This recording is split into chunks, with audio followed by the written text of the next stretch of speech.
अस्सलाम वालेकुम फ्रेंड्स, मैं हूं सहर खान, SKN टेक स्टूडियो की फाउंडर और ताज मीडिया लिंक्स और ARM IT को में IT डिपार्टमेंट की हेड। हम लेकर आए हैं आपके लिए तमाम मॉडर्न डिजिटल स्किल्स, वो भी सिर्फ एक ही प्लेटफॉर्म पे, जहां आप घर बैठकर सीख सकते हैं मल्टीपल स्किल्स। ये लेक्चर सीरीज आपको बनाएगी डिजिटली एम्पावर्ड, स्किल स्मार्ट और जॉब रेडी। चैनल को सब्सक्राइब कीजिए, बेल आइकन दबाएं ताकि आप कोई अपडेट मिस ना करें। मैं हूं सहर खान, जो बदल रही है सीखने का अंदाज, एक कदम आपकी कामयाबी की तरफ। आज का हमारा जो होगा लेसन वो एसईओ की स्टोरी के ऊपर होगा। आज हम एसईओ के बारे में पूरी स्टोरी पढ़ेंगे और एसईओ की पूरी हिस्ट्री पढ़ेंगे कि 1991 में जब इंटरनेट बना था तो तब से लेकर अभी तक एसईओ के अंदर क्या-क्या चेंजेस आए और इंटरनेट की दुनिया में क्या-क्या हुआ। तो फर्स्ट ऑफ ऑल हम स्टार्ट करेंगे 1991 में जब इंटरनेट बना था। उस टाइम पर क्या था कि उस टाइम पर जंगल एरा था। इसका मतलब ये है कि उस टाइम पर ना कोई रूल था, ना ही कोई एसईओ का कोई भी तरीका था प्रॉपर। तो उस टाइम पे लोग क्या करते थे कि जंगली बन चुके थे, जो उनको रैंकिंग करने का तरीका मिलता था वो तरीका यूज़ करते थे। इसमें क्या हुआ कि फर्स्ट ऑफ ऑल तो उन्होंने उनको मैनुअल डायरेक्टरीज में अपनी वेबसाइट्स ऐड करना पड़ती थी। वहाँ पर यूट्यूब और गूगल वगैरह नहीं थे आए और उस टाइम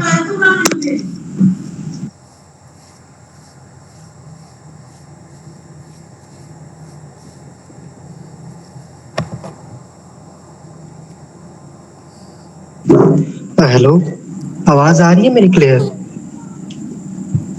जी क्लियर है आपकी आवाज़। ओके, तो उस टाइम पर क्या होता था कि गूगल नहीं था आया तो वेबसाइट्स बनाने का कोई इतना अच्छा वे नहीं था और उनको इंटरनेट पर लाने का। तो लोग मैनुअली कैटेगरीज ऐड करते थे इंटरनेट पर। जो सही कैटेगरी ऐड कर लेता था वो रैंक कर जाता था और जो सही कैटेगरी ऐड नहीं था करता वो रैंक नहीं था करता। उस टाइम पर क्या होता था कि मेटा टैग्स का दौर चलता था, मतलब कीवर्ड्स का। जो लोग ज़्यादा कीवर्ड्स यूज़ करते थे ना वो रैंक कर जाते थे। फॉर एग्जांपल अगर आपने कोई आर्टिकल पब्लिश किया है और उस आर्टिकल पर आपका जो टॉपिक है वो है बाय लैपटॉप्स, तो अगर आप अपने आर्टिकल में 30 से 40 दफ़ा या 50 दफ़ा बाय लैपटॉप्स का वर्ड यूज़ करेंगे तो आप रैंकिंग में टॉप पर आ जाएंगे। इससे क्या होता था कि लोग तो रैंकिंग कर जाते थे लेकिन यूज़र को क्वालिटी कंटेंट नहीं था मिलता। मतलब लोगों ने अपनी जो आर्टिकल्स थे उनमें सिर्फ हर जगह पर कीवर्ड्स भरे होते थे, बार बार लिखा होता था बाय लैपटॉप्स और कुछ लिखा ही नहीं था होता। इस तरह उनको रैंकिंग मिल जाती थी लेकिन जो यूज़र्स होते थे उनको कोई भी फ़ायदा नहीं था होता इंटरनेट से। और उस टाइम पर ये होता था कि कॉपी पेस्ट चलता था।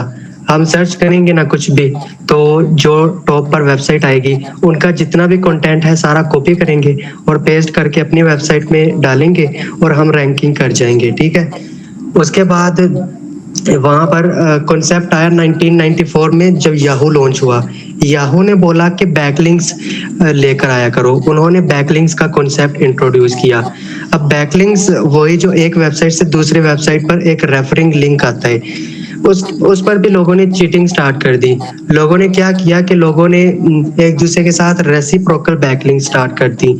मतलब रेसिप्रोकल बैकलिंक्स ये होती हैं कि मेरी एक वेबसाइट है और किसी और बंदे की भी वेबसाइट है, तो मैं उसको बोलूँगा मैं आपको फ्री में लिंक दूंगा और आप मुझे फ्री में लिंक दे देना। इस तरह से लोगों ने लिंक एक्सचेंज करना स्टार्ट कर दिए और उस टाइम पर लिंक फार्म्स आ गए। लिंक फार्म्स ऐसे बोट होते हैं जो आपको फेक बैकलिंक्स देते हैं। लोगों ने लिंक फार्म से 9-9 हज़ार 10-10 हज़ार फेक बैकलिंक्स लेना स्टार्ट कर दिए और क्या किया कि रैंकिंग स्टार्ट कर दी अपनी। इसमें क्या होता था कि उनको शॉर्ट टर्म तो फ़ायदा होता था लेकिन जैसे ही याहू को पता चला तो उन सभी की वेबसाइट्स बंद हो गई। ये था जंगल एरा, जहाँ पर एक नए शहर की तरह का था। यहाँ पर जैसे एक नया शहर होता है ना, उसमें ना कोई रूल्स होता है, ना कोई पुलिस होती है और ना ही कोई रोड बना होता है, ना कोई सिग्नल्स होते हैं, कुछ भी नहीं होता। बिल्कुल इसी तरह इंटरनेट था। उसके बाद इंटरनेट में रूल्स और एसईओ की प्रॉपर जो टेक्निक्स होती हैं वो तब स्टार्ट हुई जब गूगल बना। 1998 में गूगल बनाया था, 2 यूनिवर्सिटी के स्टूडेंट्स थे उन्होंने उन्होंने वहाँ पर पेज रैंक का एल्गोरिथम स्टार्ट किया। उन्होंने मतलब नेचुरल बैकलिंक्स का एल्गोरिथम स्टार्ट किया कि जो लोग नेचुरली बैकलिंक्स लेंगे ना, उन लोगों की वेबसाइट रैंक कर जाएगी, ठीक है। उस वहाँ पर भी लोगों ने ऐसे करना स्टार्ट कर दिया, लिंक फार्मिंग, मतलब वो 10-10 हज़ार लिंक्स लेने लग पड़े, फेक बैकलिंक्स, और उन फेक बैकलिंक्स से वो रैंकिंग करने लग गए। तो गूगल ने देखा कि जब लोग फेक बैकलिंक्स लेना स्टार्ट हो गए हैं, तो गूगल ने भी याहू वाला काम किया। उसने क्या किया कि उन सबको पीछे छोड़ दिया और उनको बैन कर दिया, ठीक है। उसके बाद 2003 में गूगल की एक अपडेट आई कीवर्ड्स की। गूगल ने बोला कि जो लोग कीवर्ड्स यूज करेंगे वो रैंक कर जाएंगे। जी आपकी ना स्क्रीन नहीं अभी शो हो रही थी, एक बार दोबारा स्विच करें इसको, ओके। चेक करना कोई इशू तो नहीं है।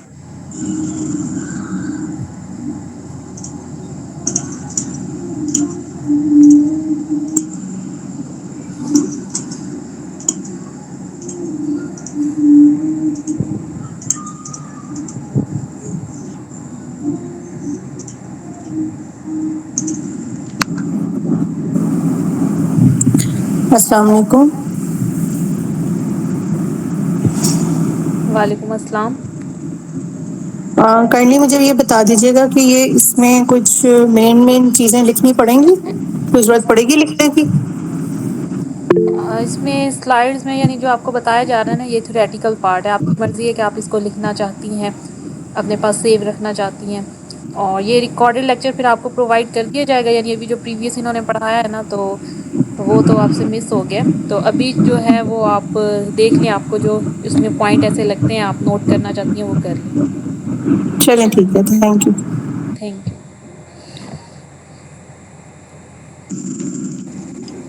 अच्छा, आपको मैं स्लाइड्स भी प्रोवाइड कर दूंगा। आज की स्लाइड्स मैंने थोड़ा जल्दी में बनाई थी, तो इनमें मैं थोड़ा सा और डाटा ऐड करके आपको प्रोवाइड कर दूंगा। ठीक है, सत्या अच्छा, आप तो प्रोवाइड कर दीजिएगा। ओके ओके, हम 2003 में थे। 2003 में गूगल की अपडेट आई। गूगल ने बोला कि जो लोग ज़्यादा कीवर्ड्स यूज़ करेंगे ना, मतलब आपका जो टॉपिक है, उस जैसे आपका टॉपिक है लैपटॉप्स के ऊपर, आप अपने आर्टिकल में बार बार लैपटॉप लिखेंगे ना, तो फिर आपका जो आर्टिकल है वो रैंक कर जाएगा। तो इसमें भी पुराना वाला जो मिस्टेक था, जो पहले याहू ने किया था, गूगल ने भी वही मिस्टेक किया। गूगल ने भी वही मिस्टेक किया, और इसमें लोगों ने वही कीवर्ड स्टफिंग स्टार्ट कर दी। कीवर्ड स्टफिंग मतलब बार बार अपने आर्टिकल्स में बार बार लैपटॉप लैपटॉप लिख दो, चाहे कंटेंट की क्वालिटी अच्छी ना हो, लेकिन लैपटॉप का वर्ड जरूर यूज करो हर सेंटेंस में। इससे उनकी रैंकिंग हो गई, लेकिन यूजर्स को अच्छा कंटेंट नहीं मिला। और गूगल की सबसे बड़ी बात यही थी, याहू को और बाकी सारे सर्च इंजन्स को गूगल ने इसीलिए पीछे छोड़ा, बिकॉज गूगल ने हमेशा यूजर्स के एक्सपीरियंस को इम्पोर्टेंस दी कि यूजर्स को अच्छा कंटेंट मिलना चाहिए। तो उस 2003 में गूगल ने अपडेट की, और उसके बाद लोगों ने जब कीवर्ड स्टफिंग स्टार्ट की, तो गूगल ने क्या किया कि उनकी सारों की वेबसाइट्स बैन कर दी। गूगल ने देखा कि जिन लोगों ने कीवर्ड्स ऐड किए हैं, लेकिन इतने कीवर्ड्स ऐड किए हैं कि लोगों को उससे उलझन नहीं हो रही, जो यूजर्स हैं उनको कंटेंट अच्छा मिल रहा है, उनकी वेबसाइट्स गूगल ने रैंक करना स्टार्ट कर दी। और जो कीवर्ड स्टफिंग या इस तरह से ब्लैक हैट एसईओ कर रहे थे, उनको गूगल ने बैन कर दिया। उसके बाद एल्गोरिथम वॉर स्टार्ट हुई 2004 से 2010 तक। यहाँ पर गूगल ने फर्स्ट टाइम ऑफिशियली एल्गोरिथम्स का जो टर्म है ये इंट्रोड्यूस किया। एल्गोरिथम का मतलब है गूगल पर रैंक करने की ट्रिक्स, मतलब गूगल पर रैंक किस तरह से करना है और क्या क्या उसमें टेक्निक्स आ जाती हैं, और ख़ास तौर पर एसईओ का टर्म इसके अंदर आ जाता है। तो इस सारी चीज़ को हम एल्गोरिथम कहते हैं, ठीक है, कि गूगल बैक एंड पर क्या क्या चीज़ें देखता है कि हमारी वेबसाइट में कौन सी ऐसी चीज़ें हैं जो होनी चाहिए, तो गूगल हमें टॉप पर रैंक करेगा। ये सब कुछ गूगल ने 2004 से स्टार्ट किया। इस दौरान गूगल ने डिफरेंट अपडेट्स दी, जैसे बिग डैडी, कैफीन और in class tip. In updates में गूगल ने क्या किया, सबसे पहले बिग डैडी अपडेट आई। बिग डैडी में गूगल ने टेक्निकल एसईओ का टर्म यूज़ किया। टेक्निकल एसईओ मतलब आपकी साइट की स्पीड। जिन साइट्स की स्पीड अच्छी थी, जो फास्ट लोड होती थी और जिनके जो बिल्कुल मतलब लिंक्स थे वो सही तरह से वर्क कर रहे थे, उनको गूगल ने रैंक करना स्टार्ट कर दिया। उसके बाद आई कैफीन अपडेट। कैफीन अपडेट में गूगल ने वेबसाइट्स की क्रोलिंग्स को देखा और इंडेक्सिंग को। मतलब जो न्यूज़ की साइट्स होती थी ना, उस टाइम तक न्यूज़ वाली साइट्स बनने लग पड़ी थी। और आपको पता है, जैसे मैंने कल आपको बताया था कि गूगल का जो क्रॉलर होता है वो आहिस्ता आहिस्ता आपके वेबसाइट पर आके डाटा रीड करता है, एक ही दफ़ा रीड नहीं करता। लेकिन अगर कोई न्यूज़ की वेबसाइट है तो उनका डाटा तो फ़ौरन रीड करना पड़ेगा गूगल को, क्योंकि अगर आज की न्यूज़ है तो गूगल को आज ही वो वेबसाइट का जो पेज होगा वो क्रॉल करके इंडेक्स करना पड़ेगा और लोगों को दिखाना पड़ेगा, ताकि लोगों को फ्रेश न्यूज़ मिल सके। तो गूगल ने क्या किया कि जो न्यूज़ की वेबसाइट्स थी उनको प्रायोरिटी दी और उनको पहले फास्ट इंडेक्सिंग की उनकी। और इसी दौरान गूगल ने फिर साइट स्पीड जो थी ना, उसके ऊपर सबसे ज़्यादा फोकस करना स्टार्ट कर दिया। रीडायरेक्शंस गूगल ने वो भी स्टार्ट कर दी। रीडायरेक्शंस क्या होती हैं, जैसे मैंने आपको कल बताया था 404 एरर का, मतलब आपने अपनी वेबसाइट पर एक पेज अपलोड किया, एक पेज पब्लिश किया, तो फ्यूचर में आपने बोला कि ये पेज मैंने नहीं रखना, आपने वो पेज डिलीट कर दिया। तो अब कोई बंदा आपकी वेबसाइट पर उस पेज पर आएगा तो उसको 404 एरर शो होगा, मतलब कि पेज नॉट फाउंड, क्योंकि वो पेज तो आपने डिलीट कर दिया है। तो उस पेज का हम रीडायरेक्शन लगा लेते हैं, मतलब अगर उससे कोई मिलता जुलता पेज होता है ना तो हम रीडायरेक्शन लगा लेते हैं। रीडायरेक्शन कैसे लगाते हैं ये आगे जाके हम पढ़ेंगे टेक्निकल एसईओ में। इसमें होता क्या है कि हमारा जो पेज होगा ना, यूज़र हमारा वो वाला पेज लिखेगा, लेकिन हम उसको किसी और पेज के ऊपर ले जाएंगे, ठीक है। फॉर एग्जांपल पहले हमने पेज बनाया था सोशल मीडिया मार्केटिंग का, उसको हमने डिलीट कर दिया। अब हमारी वेबसाइट पर एक नया पेज बने मार्केटिंग का, तो हम उसका रीडायरेक्शन लगा देंगे अपने न्यू पेज पर। मतलब अगर कोई सोशल मीडिया मार्केटिंग सर्च करेगा तो गूगल उसको हमारे मार्केटिंग वाले पेज पर ले जाएगा।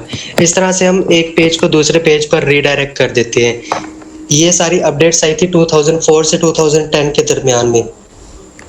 उसके बाद 2011 से 15 गूगल की जो टॉप अपडेट्स होती है ना वो है। मतलब इस टाइम पर गूगल में से जितने भी लोग चीटिंग करते थे और ब्लैक हैट एसईओ करते थे वो पकड़े गए, और जो लोग मतलब जो रूल्स थे गूगल के, सारे रूल्स बहुत ज़्यादा स्ट्रिक्ट हो गए। फर्स्ट ऑफ ऑल गूगल की पांडा अपडेट आई।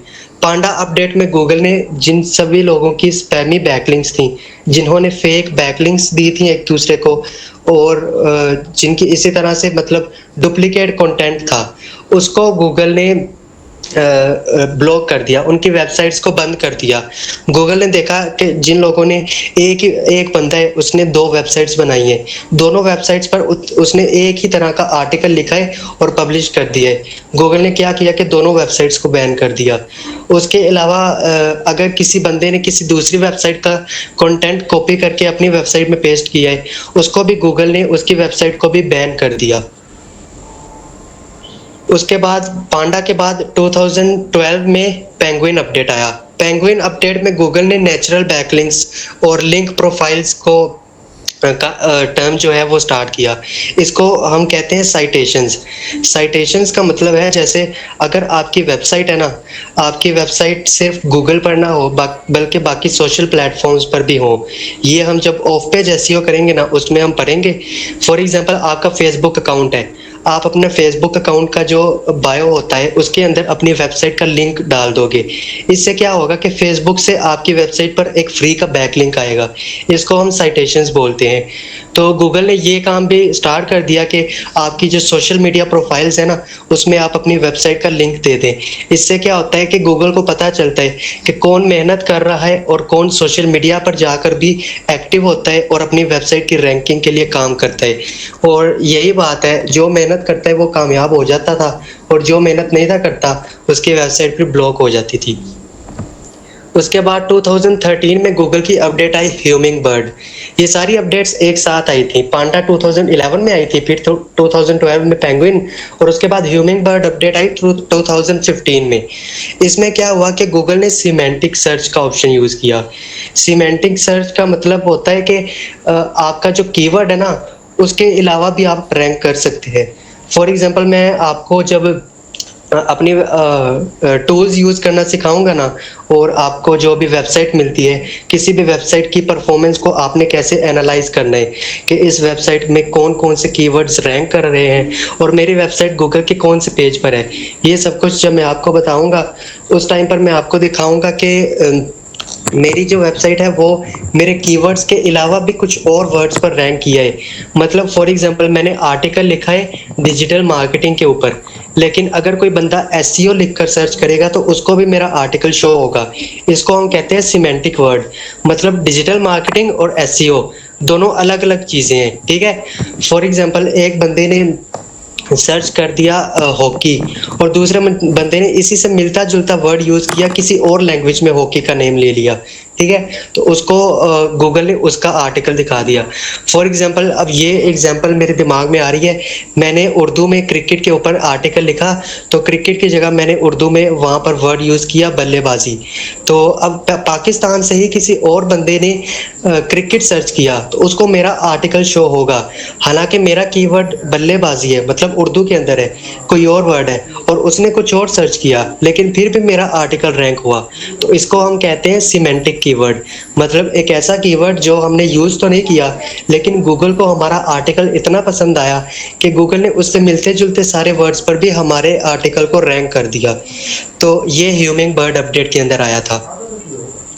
उसके बाद गूगल की बेस्ट अपडेट्स जिनको आप कहते हैं, पांडा, पेंगुइन और ह्यूमिंग बर्ड के बाद जो सबसे ज़्यादा अच्छी अपडेट्स थी वो थी रैंक ब्रेन और बर्ड। इन दोनों अपडेट्स का जो काम है ना वो हमारे लिए नहीं था। मतलब इन दोनों अपडेट्स में जो एसईओ करते थे लोग, उनके लिए कोई अपडेट नहीं आई। जो यूजर्स थे ना उनके लिए अपडेट्स हैं ये रैंक ब्रेन और बर्ड। इन दोनों अपडेट्स का एक ही काम है। ये अपडेट्स नहीं है, बेसिकली गूगल के बोट्स हैं या एल्गोरिथम्स हैं। जैसे मैं आपको कल बताया था ना, एक गूगल का बोट होता है क्रॉलर जो क्रॉलिंग और इंडेक्सिंग करता है, लेकिन ये बोट्स थे बर्ड और रैंक ब्रेन। ये क्या करते हैं कि यूजर्स ने जो सर्च किया होता है ना उसको समझते हैं। पहले गूगल ऐसे करता था कि कोई यूजर कुछ सर्च करता था तो रैंडमली उसको रिजल्ट दे देता था, लेकिन अब गूगल ने उस बंदे की सारी बातों को प्रॉपर समझता है, उसके बाद सर्च करता है।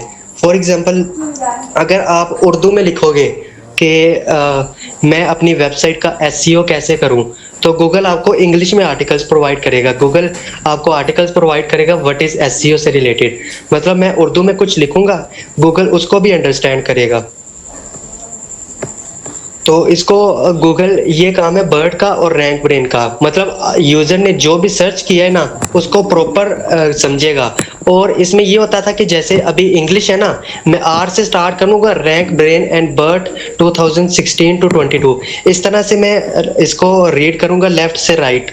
लेकिन गूगल क्या करता है, इसके बाद बर्ड और रैंक ब्रेन ने क्या किया, इस लेफ्ट से राइट भी इस सेंटेंस को पढ़ा, और जो हम सेंटेंस लिखते हैं उसको राइट से लेफ्ट को भी पढ़ने लग पड़ा। मतलब दोनों साइड से हमारे सेंटेंस को पढ़ा और उस सेंटेंस के ऊपर और नीचे वाली चीजों को भी पढ़ा, और फिर जाके हमें रिजल्ट दिए।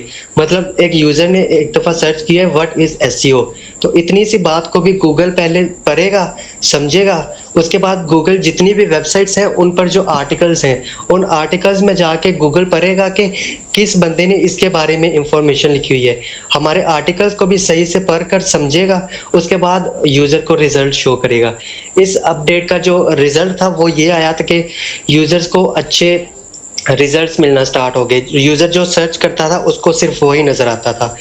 और सबसे बड़ी अपडेट इसी दौरान जो आई थी वो थी वॉइस सर्च। अभी आप देखते हैं, आप वॉइस करके भी सर्च कर सकते हैं गूगल में, तो वो भी रैंक ब्रेन और बर्ड की वजह से हुआ है। इससे पहले लोग सिर्फ टाइप करके सर्च कर सकते थे। उसके बाद 2023 से 25 यहाँ पर कुछ अपडेट्स आई, जैसे EE80 और core web vitals. Core web vitals में क्या होता है, वही जैसे मैंने आपको पहले बताया, आपकी वेबसाइट की स्पीड, इसकी परफॉर्मेंस मतलब जितनी भी टेक्निकल एसईओ की चीज़ें आती हैं वो सारी आपकी कोर वेब वाइटल्स में आ जाती हैं, ठीक है। और उसके अलावा EEAT, experience, expertise, authority and trust worthiness. Google ने क्या किया कि जो एक्सपीरियंस्ड लोग थे ना, या जो एक्सपर्ट थे और जिनके पास अथॉरिटी थी, उनकी वेबसाइट को रैंक किया। फॉर एग्जांपल, एक स्टूडेंट है और एक डॉक्टर है। एक डॉक्टर ने एक वेबसाइट बनाई है और दूसरी साइट पर एक स्टूडेंट ने भी एक वेबसाइट बनाई है मेडिकल के ऊपर। तो गूगल उस डॉक्टर की वेबसाइट को रैंक करेगा, ना कि स्टूडेंट की। मतलब जिस बंदे के पास उस फील्ड में एक्सपीरियंस है और अथॉरिटी है, उसको गूगल, उसके ऊपर गूगल ट्रस्ट करेगा और उसकी वेबसाइट को रैंक करेगा। इसी तरह अगर आप हेल्थ के बारे में कुछ करेंगे तो डॉक्टर से भी ऊपर एक और वेबसाइट थी, एक और वेबसाइट है world health organisation, WHO। Google उसको रैंक करता है। अब आप अभी भी सर्च करते होंगे इस तरह की कोई भी चीज़, तो जो गवर्नमेंट की वेबसाइट्स होती हैं वो ऊपर आती हैं, क्योंकि उनके पास अथॉरिटी होती है और वो एक्सपर्ट्स होते हैं। तो 2023 से 25 तक अभी तक यही अपडेट्स आई हैं। उसके बाद 2025 में लास्ट अपडेट जो आई थी मार्च में, उस अपडेट में गूगल ने बोला था कि आप AI कंटेंट को 2024 में पहले गूगल ने बोला कि आप AI कंटेंट यूज़ नहीं करेंगे, क्योंकि जब चैट GPT आया था तो लोगों ने क्या किया कि चैट GPT से आर्टिकल लिखवाए और वो आर्टिकल पब्लिश कर दिए और रैंकिंग कर ली, क्योंकि चैट GPT तो जाहिर सी बात है अच्छे आर्टिकल्स देगा, लेकिन गूगल उनकी वेबसाइट्स को बैन कर देता था। अभी 2025 में गूगल ने क्या अपडेट दी? गूगल ने बोला कि आप चैट GPT से आर्टिकल्स भी लिखवा सकते हैं, क्योंकि जाहिर सी बात है एक आर्टिकल हम खुद लिखेंगे और एक आर्टिकल लिखेगा चैट GPT, तो दोनों आर्टिकल्स में से जो चैट GPT का होगा वो ज़्यादा अच्छा होगा, क्योंकि उसके पास ज़्यादा नॉलेज है। तो इस दौरान क्या हुआ कि गूगल ने बोला 2025 में, अभी कुछ महीने पहले, कि आप चैट GPT से आर्टिकल लिखवाओ, लेकिन उस आर्टिकल में खुद से थोड़ी बहुत चेंजिंग्स करो। आप जब आर्टिकल लिखवा के खुद से चेंजिंग्स करोगे ना, तो हमें पता चल जाएगा कि आपने सिंपल कॉपी पेस्ट नहीं किया, थोड़ी सी अपनी भी मेहनत की है। तो उसमें हमें पता चल जाएगा कि आपका कंटेंट क्वालिटी वाला भी है और ओरिजिनल भी है। तो उस पर आपकी वेबसाइट को हम रैंक कर देंगे। तो अभी हम ऐसे भी आर्टिकल लिखना सीखेंगे चैट GPT का यूज़ किए बगैर, और चैट GPT को यूज़ करके उसके अंदर चेंजिंग कैसे करनी है ये भी हम सीखेंगे प्रॉपर, जब हम ऑन पेज SEO और कंटेंट राइटिंग सीखेंगे। तो आज का लेक्चर इतना ही था, छोटा सा लेक्चर था। किसी को कोई क्वेश्चन हो तो पूछ सकता है। आयशा एंड अली, आपको कोई क्वेश्चन हो तो आप पूछ सकते हैं।